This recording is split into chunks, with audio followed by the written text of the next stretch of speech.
বৰপেটা ৰোডত শ্ৰী শ্ৰী ঠাকুৰ অনুকূল চন্দ্ৰৰ জন্ম মহোৎসৱৰ প্ৰস্তুতি।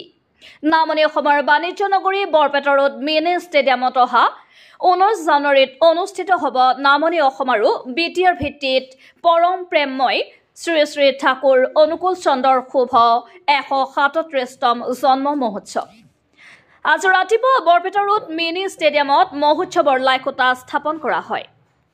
উক্ত শুভ অনুষ্ঠানত ঠাকুৰৰ SP আৰু তথা জন্ম মহোৎসৱ উদযাপনৰ মুখ্য সভাপতি ডক্টৰ সুৰথ নাৰ্জাৰী, প্ৰধান সম্পাদক সুভাষ সূত্ৰধৰ, SPR বিটিআৰৰ কাৰ্যবাহী সদস্য গৌতম দাসকে আদি কৰি বহু সংখ্যক গুৰু ভাই দাদা আৰু মাসকল উপস্থিত থাকে।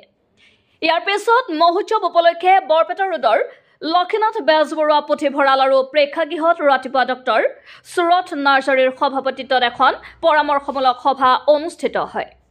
উক্ত সভাত অসম চৰকাৰৰ জ্যেষ্ঠ মন্ত্ৰী ৰঞ্জিত কুমাৰ দাস, বিটিআৰৰ EM গৌতম দাস, বৰপেটা ৰোড পৌৰসভাৰ পৌৰপতি ৰাজেশ চৰকাৰ, ঠাকুৰৰ জন্ম মহোৎসৱ উদযাপনৰ মুখ্য সভাপতি ডক্টৰ সুৰথ নাৰ্জাৰী, প্ৰধান সম্পাদক সুভাষ সূত্ৰধৰ সহ শতাধিক ভক্ত উপস্থিত থাকে।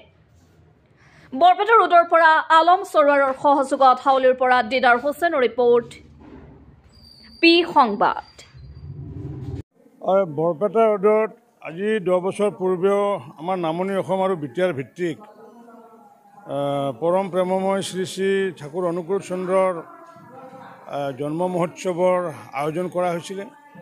এইবাৰো যি 137তম জন্ম মহোৎসৱ এই বৰপেটা ৰোডতে আয়োজন কৰা হৈছে। আচলতে বৰপেটা ৰোডবাসী ৰাইজো আচলতে পূৰ্ণ বা পবিত্ৰ, কাৰণ 10 বছৰ পিছত দ্বিতীয়বাৰ এনেকুৱা কাৰ্যসূচী পোৱা অঞ্চল অসমত বিশেষকৈ নাই, গুৱাহাটীত বাহিৰে।